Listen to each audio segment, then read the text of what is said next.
see everyone here.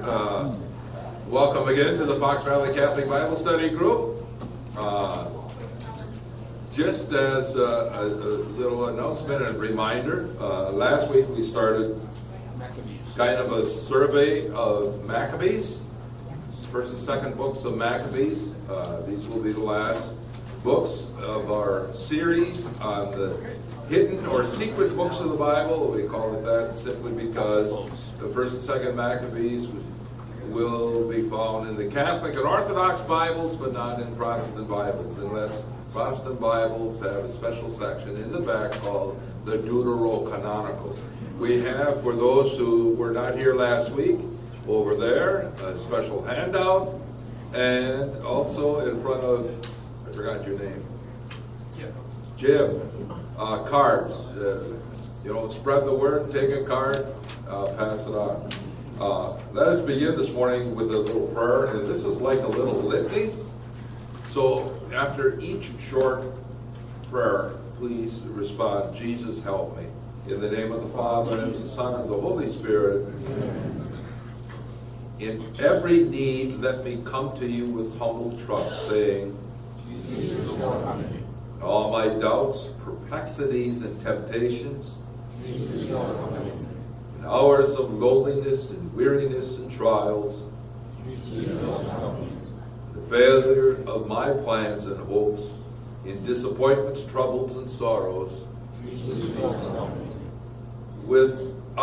when others fail me, and your grace alone can assist me,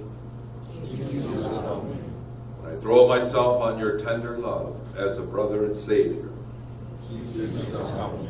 when my heart is cast down by failure to see any good come from my efforts, when I feel impatient and my cross irritates me, when I am ill, my head and hands cannot work, and I am lonely, always, in spite of weakness, fails, and shortcomings of every kind, and never forsake me. Amen. In the name of the Father, and the Son, and the Holy Spirit. Amen. Very good. So,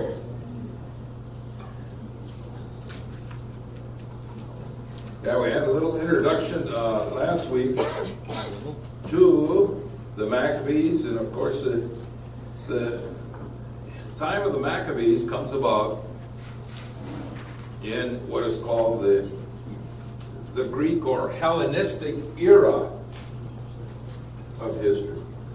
So, Greek or Hellenistic.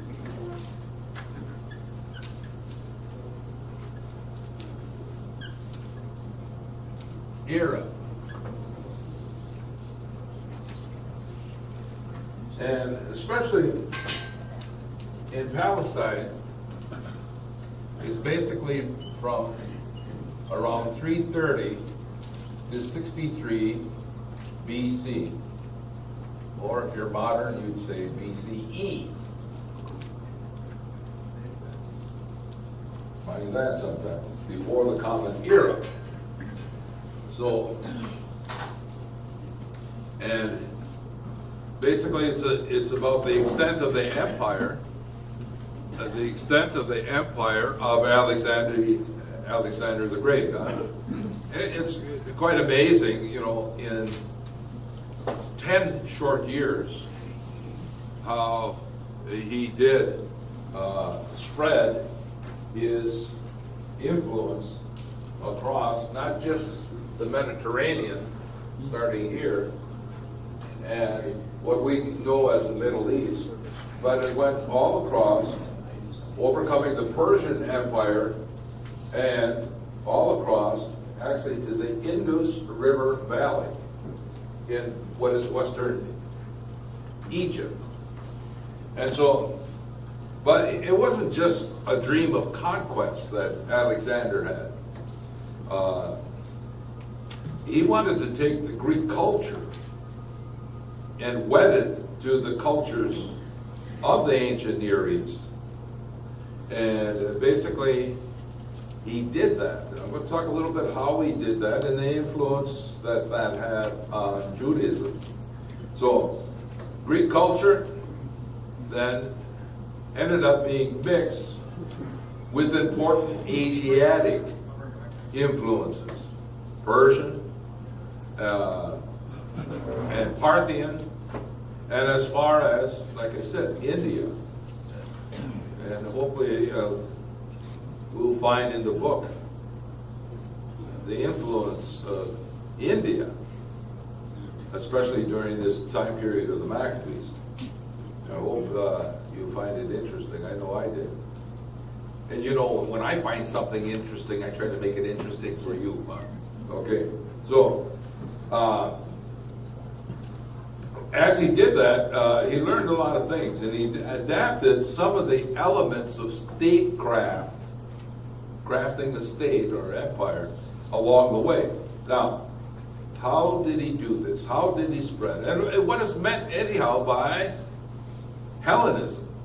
Okay, so as he went along, what he did through the help of his generals is he left behind a political organizational structure primarily with Greek veterans of his campaign.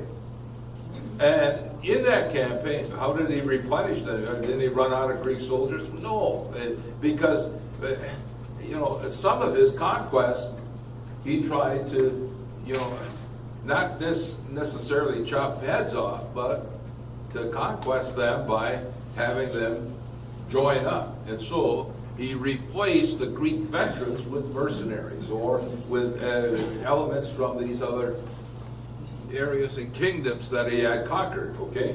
But he left behind Greek veterans in the cities, in the towns, in the villages. And they became socially and politically the prominent leaders across his empire. And now, what are the elements of Greek culture that he left behind? Number one, Greek language. I'm going to give you a series of things. Number one, Greek language. Number two is the system of government and commerce. Government, structure, and commerce. And what's the most fundamental element of commerce, of marketing?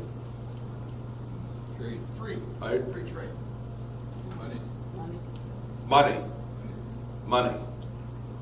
So, and the money that he left behind, or was appropriate to use, would have been minted coins. And guess whose image was on those coins? Caesar. No, this is before Caesar. Alexander, okay. I mean, everybody had Caesar on a coin somewhere. Yeah, well, the Caesar came much later. No. Okay. And then, in some cases, he had them design or redesign these cities and villages and towns in Greek models, Greek structures and so on. He introduced some unique Greek architectural features, which we may see this morning, and philosophy and literature of the Greeks, and art. Now, they didn't have pictures and portraits. What's the main form of Greek art that we still find in archaeology today? Statues. Good, yes. And guess who most of the statues were of? Caesar. I didn't say that, you did. Caesar or something I Alexander. apologize. No! Greek gods and goddesses. Good answer. Greek gods and goddesses, especially the high god of Greece, Zeus. So, now, No, very simply, what impact will this have on the Jews? In some cases, the Jewish people were forced or influenced to adapt Greek ways. And the most significant way to influence them, they said, we'll help build Synergy. your synagogues. We'll give you all kinds of money, we'll leave all kinds of money to build your Jewish synagogues. In Greek style.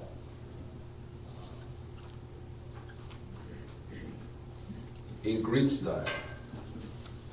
So when you go into the places where there was, groups of Jewish people, and they're getting a brand new synagogue, and it's going to be paid for by someone else,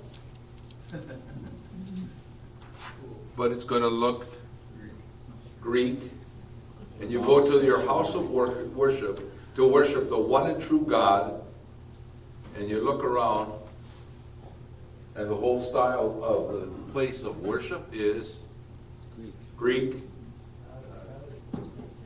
Well, they would do that, right away, okay? But Greek columns, Greek form, layout, and so on. And the second thing that was the influence, especially later on, closer to the time period of the Maccabees, was the translation of the scriptures into Greek, and that happened in Egypt with Antiochus III, and of course we know that the Greek version of what we call the Old Testament was known as the Septuagint, right? The Septuagint, indicated by the Roman numerals LXX. Stop to think of it. You talk about crossing cultures. Okay, it's the Jewish scriptures translated into Greek, and we identify it with Roman numerals. Universal. Diversity.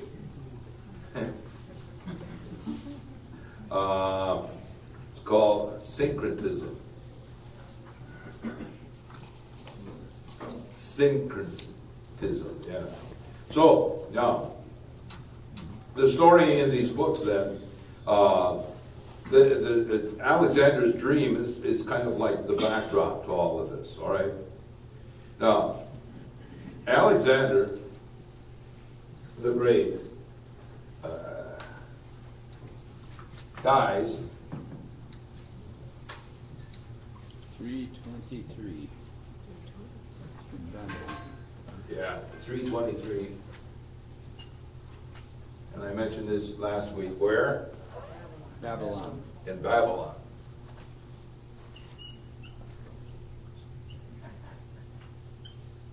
Which, even though, 150 years before, the Jews under the Persian kings and so on, returned from the Babylonian exile. The city of Jerusalem was rebuilt, and rebuilt the temple and everything, right? Okay. Still, there was a large pocket of Jews that were left behind in Babylon, which later on would come into influence. But after Alexander, the empire was split. There's fighting between the different generals, and two different generals ended up emerging, and actually represented two different forms of Greek Hellenism. So over in Egypt, in the area of Egypt, which at the time, initially, what we know as Palestine and Israel, was connected with Egypt, the Ptolemies, spelled with a P. Ptolemy, General Ptolemy and his successors. The rest of the empire, a larger area, covering what we know today as Syria and Asia Minor, what we know as Turkey, Syria, Iraq, Iran, Afghanistan, all those other stands, Southern Soviet Union. That was under the General Seleucid. And eventually there was going to be a confrontation or war between the Ptolemies and the Seleucids, and particularly war over this little strip right here, Palestine. Okay? Because that was the main connector. This is all desert otherwise. That was the main connector. And it was the main connectors in some of the main port cities that they could get supplies more easily through those port cities. So what you have is a geopolitical kind of shifting. It was around the year 200 BC, after the fighting, that the region passed from Seleucid, General Seleucid, in his regime, those who followed after him. And particularly as we enter into this time period of the Maccabees, it was the Seleucid king, Antiochus IV Epiphanes. He's a bad man. He's a bad dude, yeah. So, Antiochus the fourth Epiphanes. I mentioned last week that Epiphanes was like a title that he gave himself, which meant the manifest, because he saw himself as a manifestation or son of Zeus, and he operated like that. Okay, so when he took over, there was a shift under the Ptolemies. Actually, the influence of the Ptolemy Greeks, the Jews were kind of left alone to worship and so on, especially here in Egypt and Alexandria, Egypt, and so on. They're kind of left alone, and actually, some of the Ptolemies, Ptolemy the second, I think it was, Philadelphus was his title or nickname. He was the one that commissioned or asked for the Hebrew scriptures to be translated into Greek, the Greek Septuagint. So things were nice, But under Epiphanes, it was a different story. Now, as we approach the book itself, there's a couple things. We studied the books, right? We studied the books of Tobit, Judith, even to an extent the book of Esther. And in those books, they use historical events and persons as a backdrop for the religious theme stories. Okay? Tobit, for instance, that wonderful story that we looked at, right? Even Judith and Esther, they use historical events and persons as just a framework to their narrative. With the rise of the Maccabees, however, we get actually historical events, and the purpose of these writings is to legitimize the rise of the Hasmonean family. And the Hasmonean family, the outcome of the Maccabean revolt uh,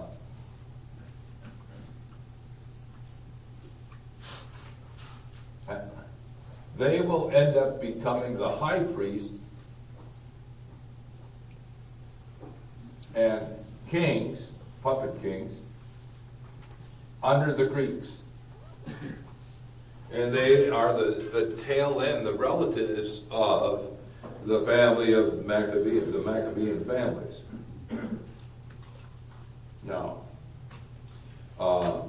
initially, the Maccabean families are identified as ardent followers of the law. And the conflict between the Greeks and the righteous ones comes about after this Antiochus takes over. So let's go to the scripture itself. Let's go to 1 Maccabees chapter 1, verse 10. Now there sprang from the sinful offshoots Maccabeus Epiphanes, son of King Antiochus, once a hostage at Rome. He became king in the year is different than our year. So, verse 11. In those days there appeared in Israel men who were breakers of the law, and they seduced many people, saying, "Let us go and make an alliance with the Gentiles all around us, since we are separated from them. Many evils have come upon us." And the proposal was agreed. Some from among the people promptly went to the king, and he authorized them to introduce the way of living of the Gentiles.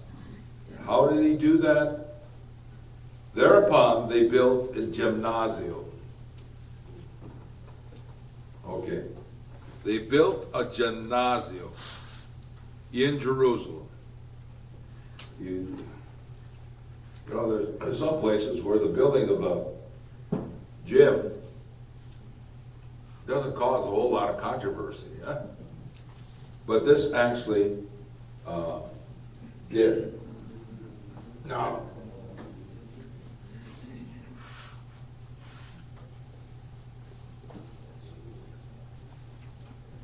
so what did the Greeks do in the gymnasium? Exercise, bathe, talk, right? Now, the next line, 15, gives us an indication why this was so bad. They covered over the mark of their circumcision and abandoned the holy covenant. They allied themselves with the Gentiles and sold themselves for wrongdoing. There's a footnote here in the New American Bible concerning this verse. Gymnasium, it says in the footnote, a symbol and center of athletic and intellectual life. It was the chief instrument of Hellenistic propaganda. Jewish youth were attracted by sports and encouraged to join youth clubs. And they received training in military skills and in the duties of citizens.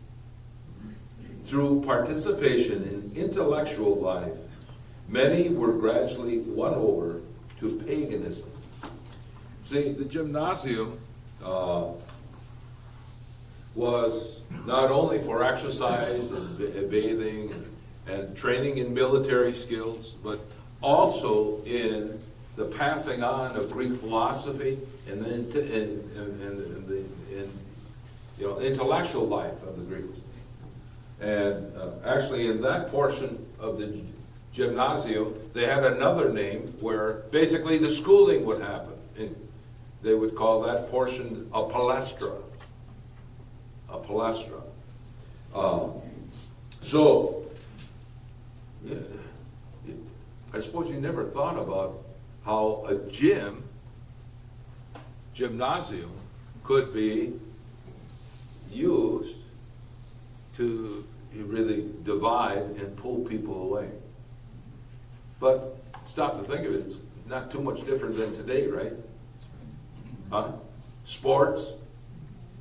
Of course, we have more than just gyms, but they don't, today you don't build a school without a gym, right? Right? And usually, it's ancillary to the education part, but it's seen as a necessary part. And how did that come into our Greco-Roman culture that we are, the inhabitants of? Well, right here, it's in the Bible, how that came about. Now, so when Epiphanes, Antiochus Epiphanes, came through and came into power, let me just describe him a little. Historically, he was a bad dude. He was eccentric, he was capricious, he exhibited barbaric cruelty. Around the year 169,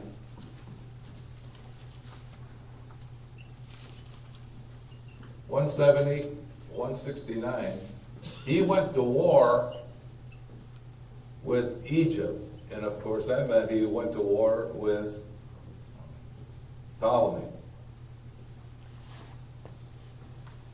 And the place where some of that happened was in Palestine. And it's kind of interesting. There's a semi-description of this. Again, verse 1, or chapter 1, verse 16. Start from verse 16. When his kingdom became secure, Antiochus proposed to become king of Egypt, so as to rule over both kingdoms. He invaded Egypt with a strong force, with chariots and elephants, and with a large fleet, to make war on Ptolemy, king of Egypt. And Ptolemy was frightened at his presence and fled, leaving many casualties. The fortified cities in the land of Egypt were captured, and Antiochus plundered the land of Egypt. And then, after Antiochus had defeated Egypt in the war, 143, he returned and went up to Israel and to Jerusalem with a strong force. Now, elephants. Elephants. Okay. Remember when you studied ancient history? Who? No, you don't. Okay. Cross the Alps with the elephants. Cross the elephants across the Alps. But who did it? It wasn't Ptolemy. It was Hannibal. Hannibal, yes. Hannibal crossed the Alps with the elephants, and after Hannibal conquered, and Hannibal came up from Africa. Okay, and there's some key battles with the elephants and so on. Actually, there was a famous battle. I forget the name of it. It was one of the passes up in the Alps that elephants came in handy for them. The place was blocked by the Italian troops and so on. But Hannibal didn't stop there with Italy. He came across as far as Asia Minor, and actually it was a place here in Asia Minor that Hannibal and his elephants were defeated by the relatives of Antiochus and died. Now here we have elephants. So as well. Now, were they the same elephants? No. Were they the offspring of these elephants that Hannibal had? No. So where did Antiochus get the elephants? It says from India. Huh? It says in the footnote they came from India. Yes. Shorter ears than African elephants have. Yeah, there's a footnote here. It says in a footnote to verse 17, elephants, an important part of the Seleucid army, about 300 BC. Seleucus the first, founder of the dynasty, procured 100 500 of them from India. And it says, CF, First Maccabees, chapter 6, verse 34. Look at it. What does that say? First Maccabees, chapter 6. Where is that?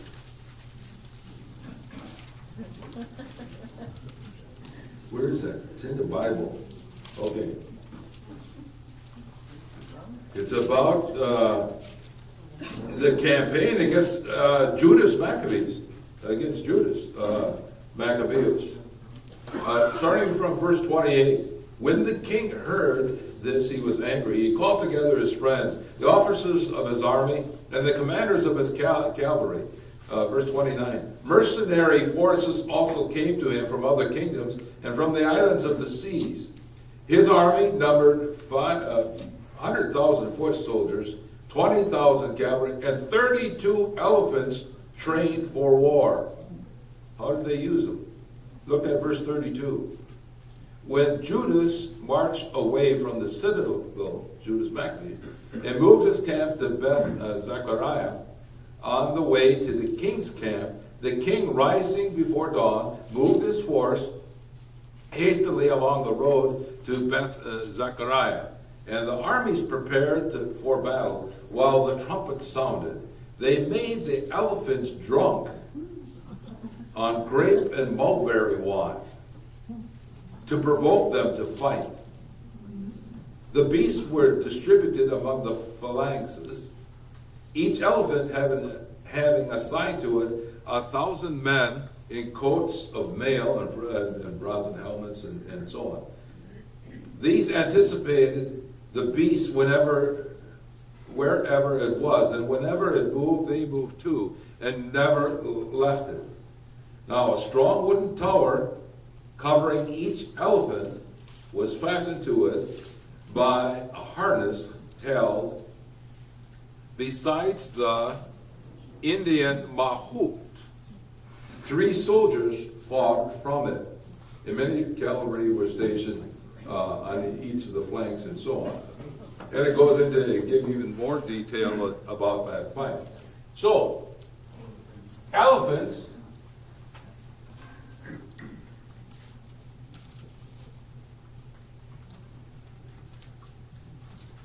were elephants by Indian mahout. Did any of you ever go to India? You did? Did you ever see Indian elephant? I rode one with the mahout. Huh? I rode one with the mahout. You rode one? Even today yet, a trainer of elephants in India is called a mahout. And here it appears in the Bible. Amazing. Don't you think? Okay. It's an uncomfortable ride on the elephant. How was your experience riding on an elephant? Yeah, you know what? I take back. The elephant I did was in Thailand. It was a camel. And I'm mixing up my animals. Okay. The camel spit. If it was an elephant in Thailand, it was probably an Indian elephant. Okay. What kind of elephant do you think Hannibal used? A big one. Hannibal actually came out of North Africa, didn't he?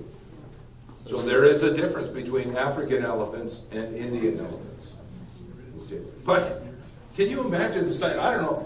You picture this tower strapped to an elephant with at least 3 soldiers up in this swaying thing, and the mahout sitting, right behind the elephant's ears, directing it. So I don't know about you, that's quite a sight. I just can't get over it. So it must have been pretty terrifying. I think there's another story here in the Maccabees. I forget if it's in First or Second Maccabees, about a courageous Jewish fighter. Judas. It's in chapter 1, verse 45. Of Second Maccabees? Chapter 7, Chapter 7, about Judas. verse 45. Judas, one of the sons. Yeah. Okay, yeah, it starts with, I'm in chapter 7 right now. Yeah. So verse 42. Judas with his army advanced to fight, and 600 men of the king's army fell. Eleazar, called Avaron, saw one of the beasts bigger than any of the others, and covered with royal armor. He thought the king must be on it. So he gave up his life to save his people and win an everlasting name for himself. He dashed up to it in the middle of the phalanx, killing men left and right, so that they fell back from him on both sides. He ran right under the elephant and stabbed it in the belly, killing it. The beast fell to the ground on top of him.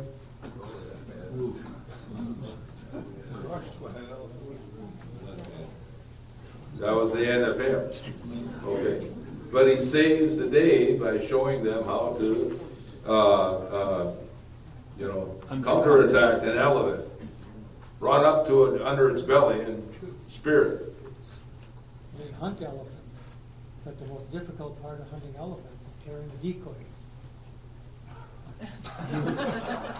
They hunt elephants, but the most difficult part is carrying the decoys. Was that on Lake Poygan?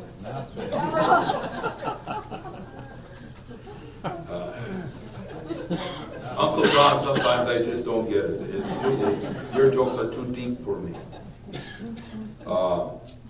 Now, one of the things, Antiochus was successful, and we go back to chapter 1.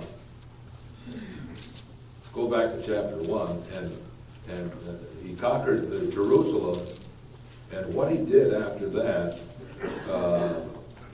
really got people fired up, especially the families the family of Judas Maccabees.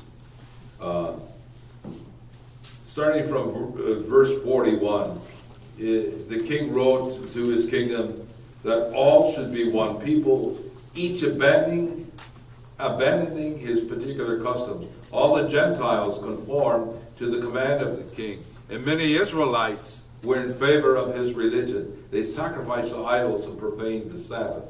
The king sent messengers with letters to Jerusalem and the cities of Judah, ordering them to follow customs foreign to their land, and to profane the Sabbaths and feast days, to desecrate the sanctuary and the sacred ministers, to build pagan altars and temples and shrines, to sacrifice swine and unclean animals, to leave their sons uncircumcised, to let themselves be defiled with every kind of impurity and abomination, so that they might forget the law and change all their observances. Whoever refuses to act according to the command of the king should be put to death. Now, you will hear, or you will find, as you read through the book of Maccabees, the first and second book, they keep this refrain about, and usually it's after all the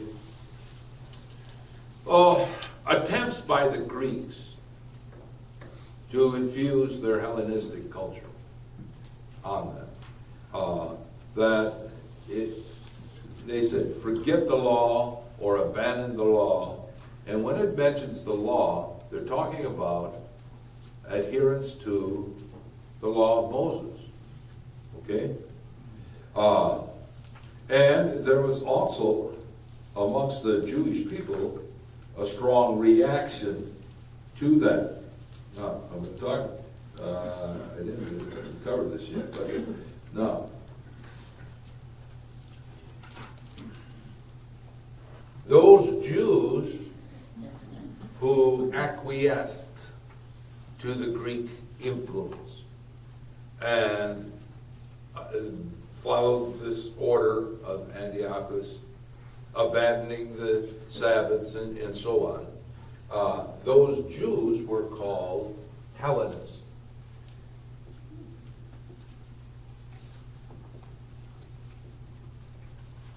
Okay, so they were Jews that were become secular,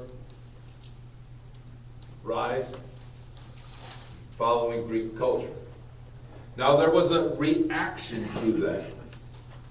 And the reaction to that comes in the form of those who would not abandon the law. And those, and they're mentioned here, they would be called Hasidim.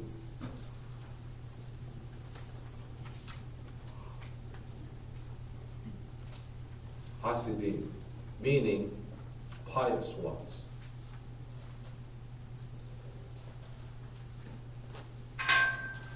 Now,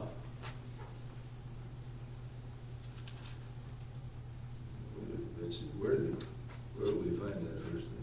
They're mentioned here.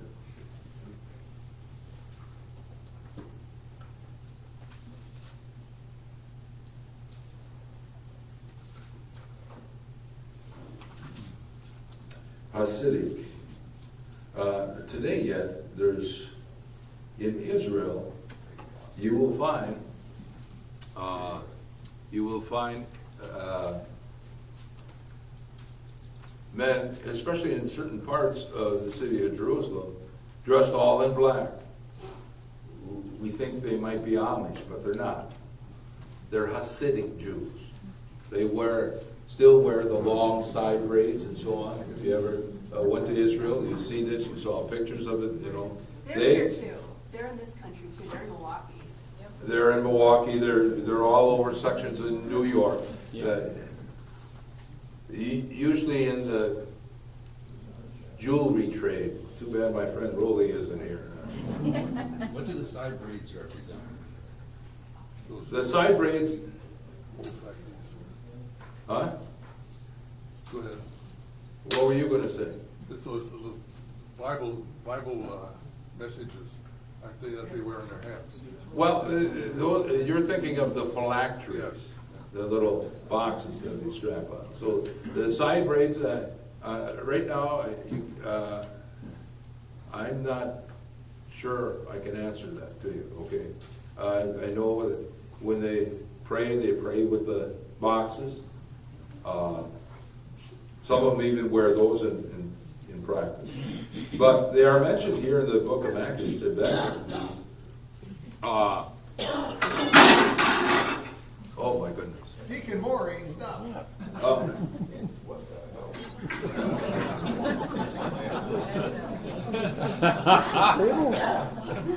So turn to chapter 7.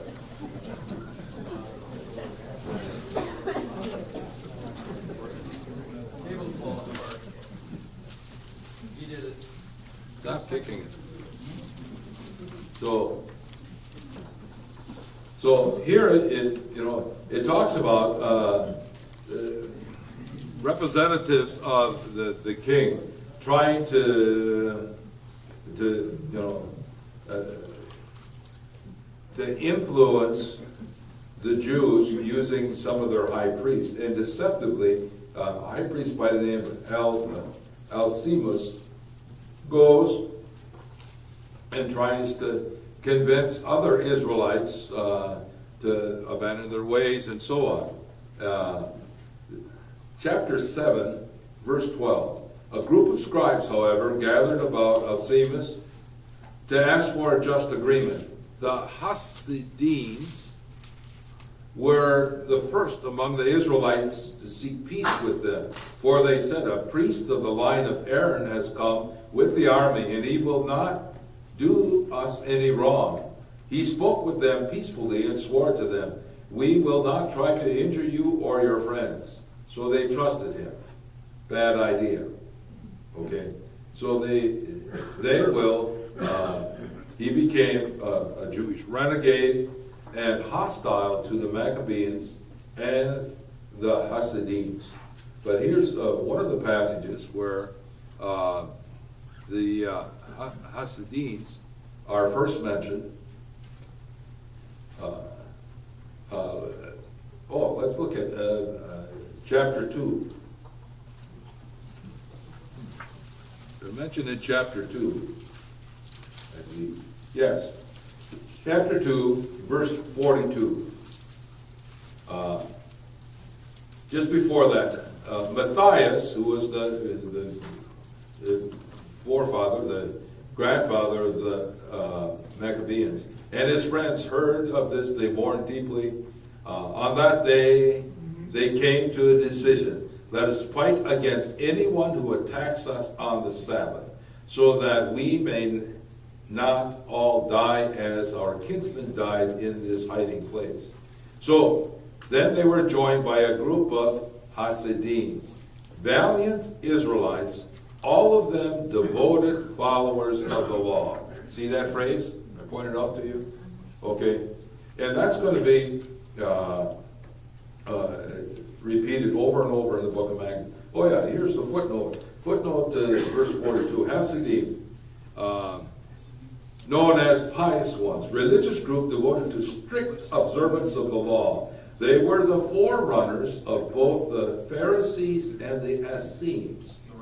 And they first supported the Maccabean movement, but subsequently opposed it, regarding it as too political. And indeed, after Matthias and Judas and his brothers, the second and third generation of Maccabees became too political and became themselves like Greekified, secularized. Why? Because the second and third generation of Maccabees, the Greeks set them up as high priests, even though this family had no connection with the ancestral tribes of Aaron. They weren't Levites, they weren't connected with the priestly tribes of Israel. And the Greeks later on used their Greek political acumen. They sensed that, and they turned Maccabees into the high priest and so on. So here we have the introduction of that group of people, Hasidim, that still exist yet today.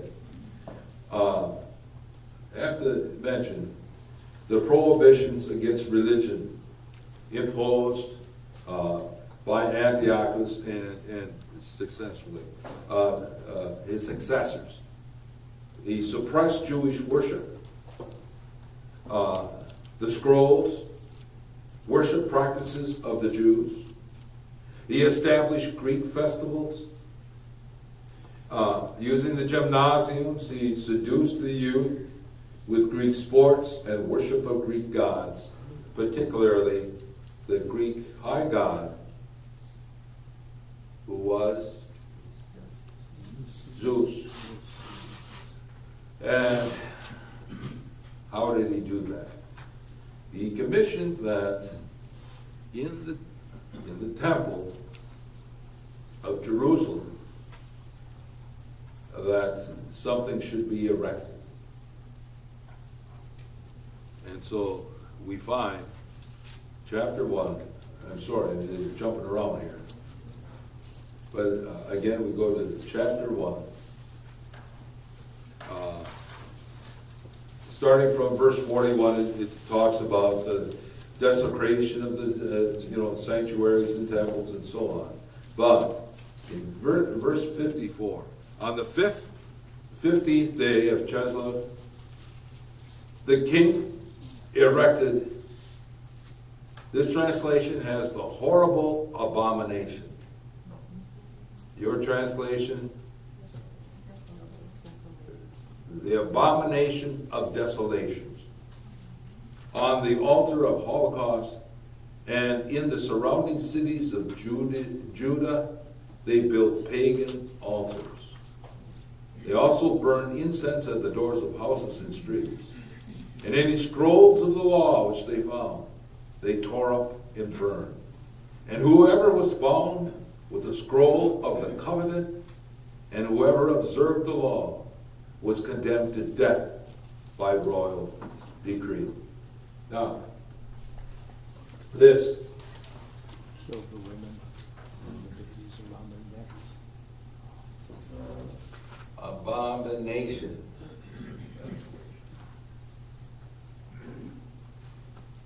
I like the old phrase, of desolation.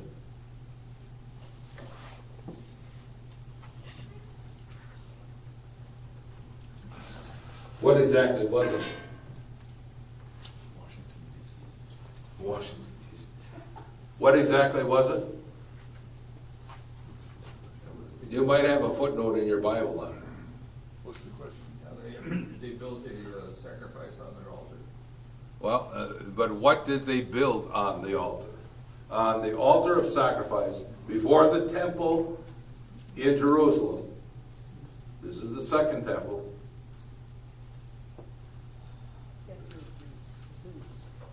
Okay. You find that in the footnote? Okay. In the footnote it says, a statue of Zeus Olympus. So, and they required that Jewish people, instead of offering their sacrifices on the Jewish festivals and so on the altar of sacrifice before the Jewish temple in Jerusalem, here they were required to offer sacrifices on the same sacred altar, in the sacred space with Zeus. And you know, one of the main prohibitions in Judaism, you know, I am the Lord your God, you shall not have strange gods before me, right? And here, on their altar of sacrifice, before their temple, is a statue of Zeus, a pagan image. On top of that, probably bare naked. Which,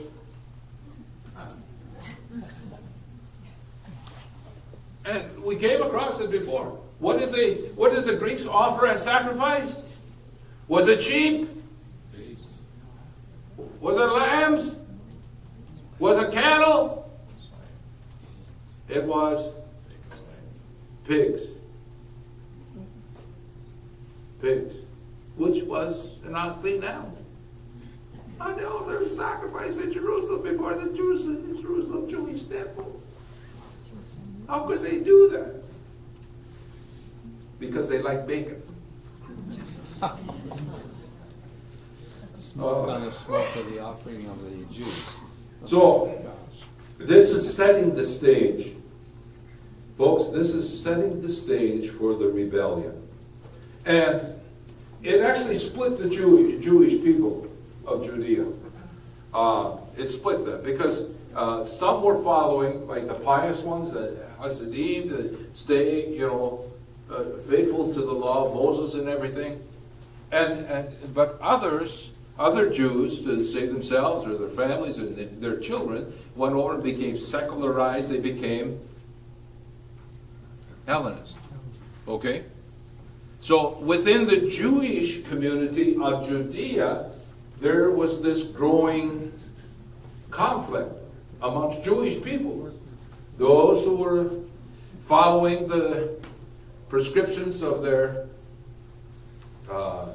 overlords, Greek overlords, and those who were holding tight to little village way off on the side of Jerusalem, about 20 miles north and west of Jerusalem. Little city, little town by the name of Modi'in. It was going to come to a head. Let's look at the second chapter, verse 15. Second chapter. So, officers of the king in charge of enforcing the apostasy, as it was called, came to the city of Modi'in to organize the sacrifices. Many of Israel joined them, but Matthias and his sons gathered in a group apart. And when the officers of the king addressed Matthias,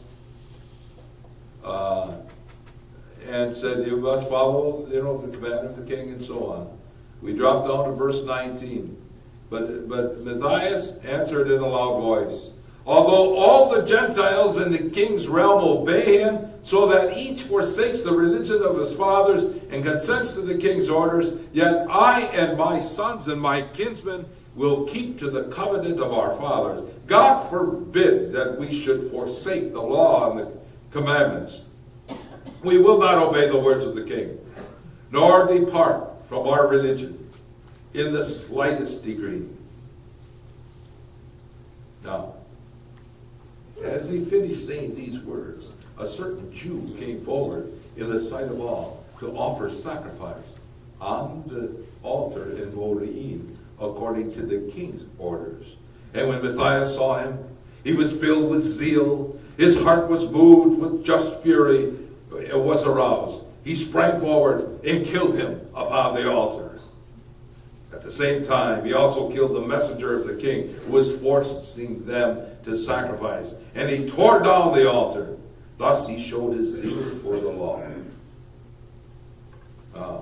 Then, verse 27, then Matthias went through the city shouting, let everyone who's zealous for the law and who stands by the covenant follow after me. And he fled to the mountains with his sons, leaving behind the city and all their possessions. And many who sought to live according to the righteous and religious customs went out to the desert to settle there, they and their sons and their wives and their cattle, because misfortunes pressed so hard on them. So here, the murder at Modin was the start of the spark for the rebellion. And it was begun by this Matthias, the great father, the great grandfather of the Maccabees, and this really it begins that, the start of the rest of the story. But I hope by what we've seen here at the end, it was the Orthodox following after Matthias. I'm sorry, so early in the morning to speak of, war and elephants and bloodshed and killing elephants and killing people and so on. But this is all part and parcel of these books. And there's more gruesome, I warn you ahead of time, there's more gruesome things coming ahead. And so bring your friends next week. Thank you very much.